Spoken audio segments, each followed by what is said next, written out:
Bem-vindas e bem-vindos ao projeto Espiral do Sistema Nacional de Orquestras Sociais do Brasil, programa que resulta de um convênio entre a UFRJ e a Funarte. Eu sou Fábio Cury, fagotista, professor de fagote da Universidade de São Paulo, a USP. Hoje, em nossa segunda aula, vou falar sobre o uso criativo de elementos musicais na prática do instrumento. Será uma aula um pouco mais teórica, mas acho que vale a pena a gente fazer essa reflexão. A maneira como estudamos a técnica na atualidade é mais uma herança do romantismo. É nesse período em que passa a haver a especialização em um único instrumento, em contraste com a existência dos multi-instrumentistas do barroco e do classicismo. É aqui que se acentua a separação entre a composição e a interpretação. É a partir desse momento, no século XIX, em que a autonomia e a contribuição criativa do intérprete passam a ser cada vez mais restritas, mais limitadas, e em que a partitura, por conseguinte, passa a ser mais importante que a performance. Antes do romantismo, havia critérios bastante diferentes no que diz respeito à formação do músico.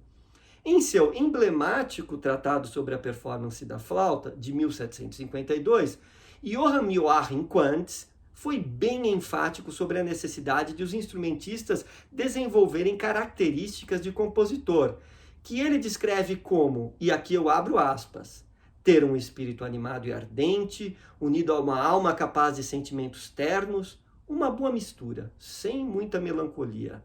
O que os estudiosos chamam de temperamentos, muita imaginação, inventividade, julgamento e discernimento.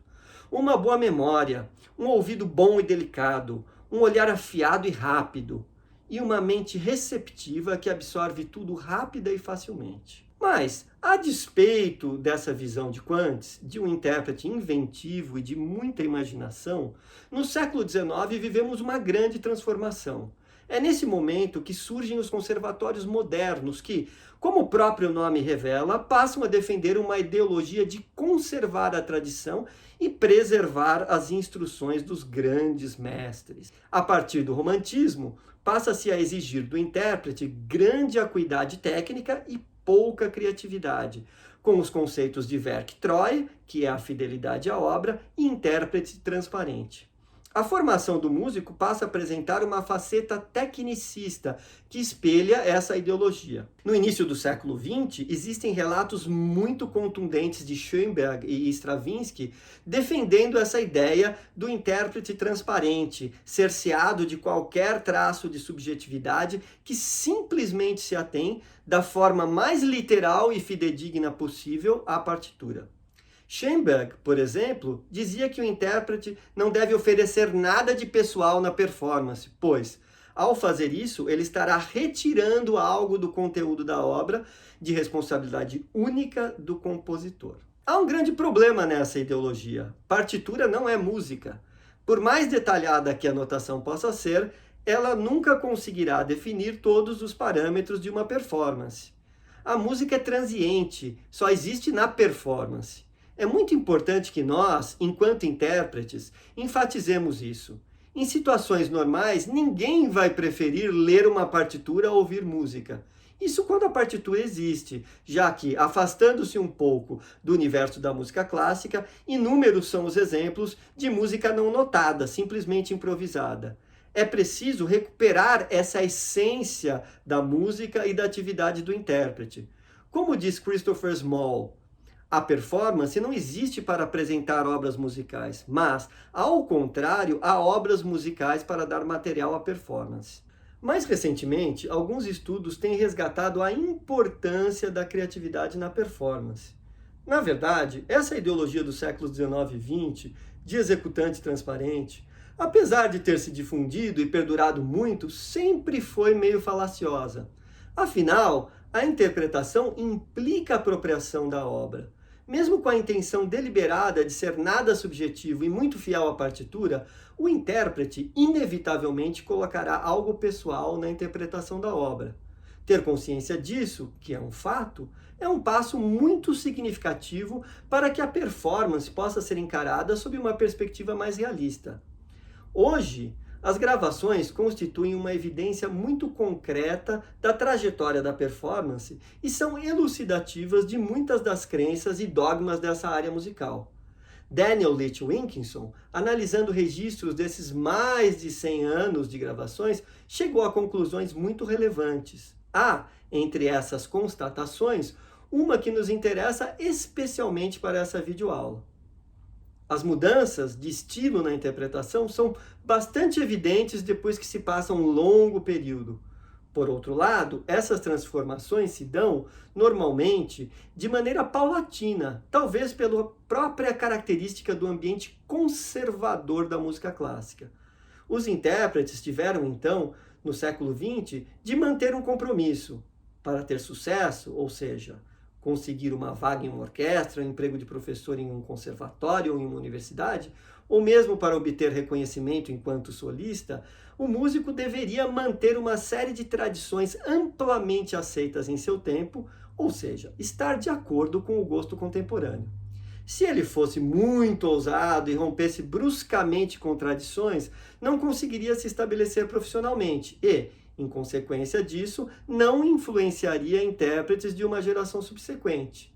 Por outro lado, o músico que unicamente procurasse manter a tradição sem acrescentar nenhuma inovação ou sem ser criativo, pouco chamaria atenção e, por conseguinte, também não exerceria protagonismo nas novas gerações. Então, os intérpretes que tiveram uma atuação marcante e ativa nas mudanças de estilo foram justamente os que, por um lado, mantiveram aspectos da tradição, mas, ao mesmo tempo, introduziram novidades e cativaram o público e colegas com criatividade. Com esse relato, gostaria de demonstrar que, mesmo em um período conservador, a criatividade e a inovação exercem uma importância vital. O que é comprovado nesse estudo extenso e sistemático de Leach Wilkinson pode também, por outro lado, ser percebido de maneira intuitiva e empírica. Há uma qualidade considerada essencial para o intérprete, a musicalidade.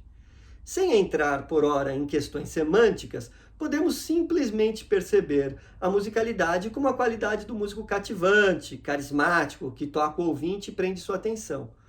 Por outro lado, um intérprete sem musicalidade pode, no máximo, produzir uma performance sólida, mas necessariamente tediosa e desinteressante. A musicalidade também não pode ser confundida com estilo ou gosto musical. Por exemplo, ao ouvirmos uma gravação do começo do século XX, com um grande violinista como Joseph Joachim, de imensa importância histórica, a quem Brahms e Mendelssohn dedicaram seus concertos de violino, podemos achar essa interpretação muito solene, tempos arrastados, com muitos portamentos e rubatos. Enfim, uma interpretação tipicamente romântica, em sintonia com seu tempo, que pode ser considerada piegas na visão do músico moderno. No entanto, mesmo que eu ache o estilo diferente, mesmo que eu ache um estilo incomum e diferente daquele ao qual estou habituado, não posso dizer que Joseph Joachim não seja musical. Afinal, musicalidade e estilo são elementos distintos. Musicalidade não tem tanto a ver, não se identifica tanto com o conteúdo musical, mas mais com a maneira de expressar esse conteúdo. Fazendo uma analogia, é como se alguém me dissesse algo com o qual eu não concordo, ou mesmo uma sabida mentira. Mesmo assim, essa afirmação pode ser expressada de uma maneira convincente, independente do conteúdo. Ser convincente para o intérprete é ser musical, independentemente do estilo. Lembrando que estilo e gosto estão em constante mudança, enquanto a essência da musicalidade é algo mais abstrato, mas que não se altera. A musicalidade está relacionada à parte da performance que não está determinada pela notação. A musicalidade talvez possa ser definida como a essência criativa do intérprete.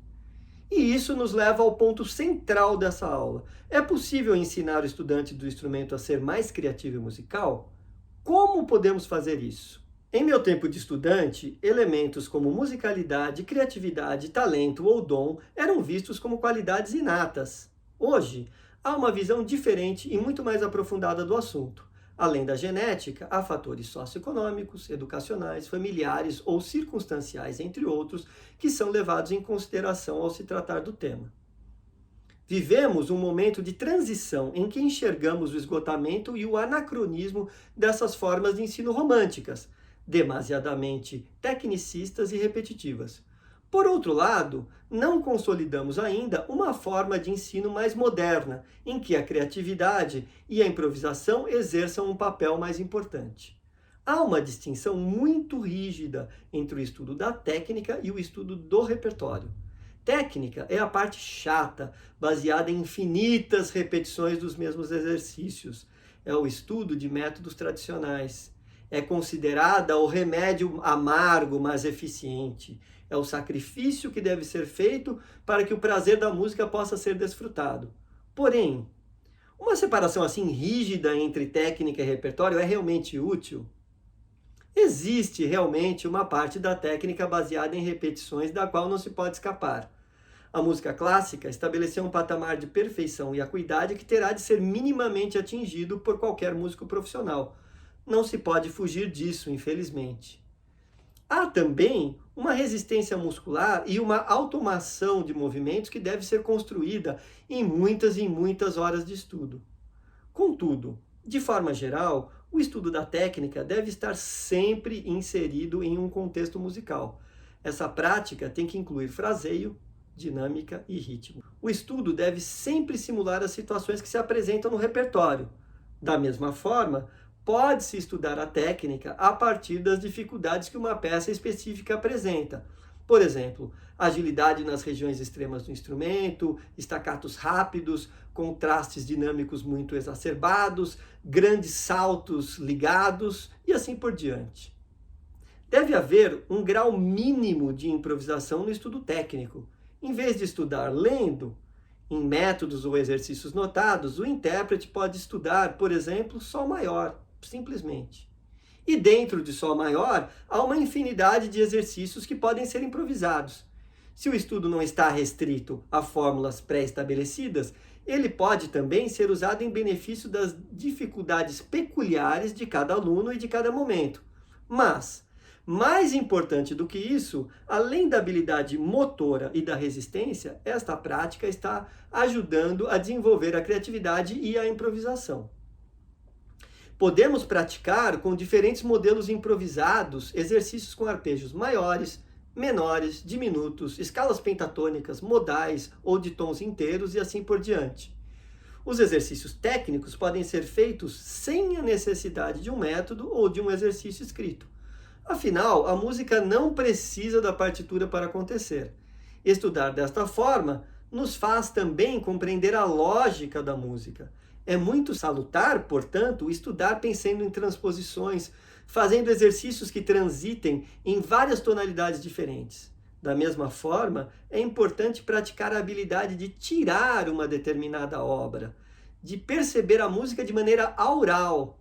Afinal, o músico clássico está sempre muito fixado na leitura e precisa esquecer um pouco este costume, este hábito.